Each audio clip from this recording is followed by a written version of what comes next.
Who's the biggest badass you've ever met? My grandfather was an engineer in Japan during the time of the Second World War, and just as luck would have it, he had to attend a business trip in Hiroshima.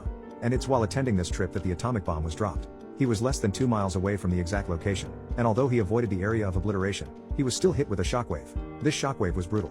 It knocked him to the ground, damaged his eyes, ruptured his eardrums and severely burned his entire body. Despite these injuries, he somehow got back up on his feet.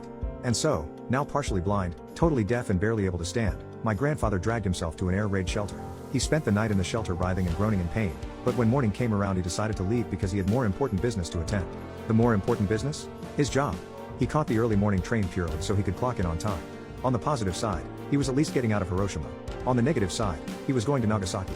Just 3 days later he was at work and was literally in the middle of talking about his experience in Hiroshima, when the atomic bomb on Nagasaki was dropped. And yes, he survived that bomb too.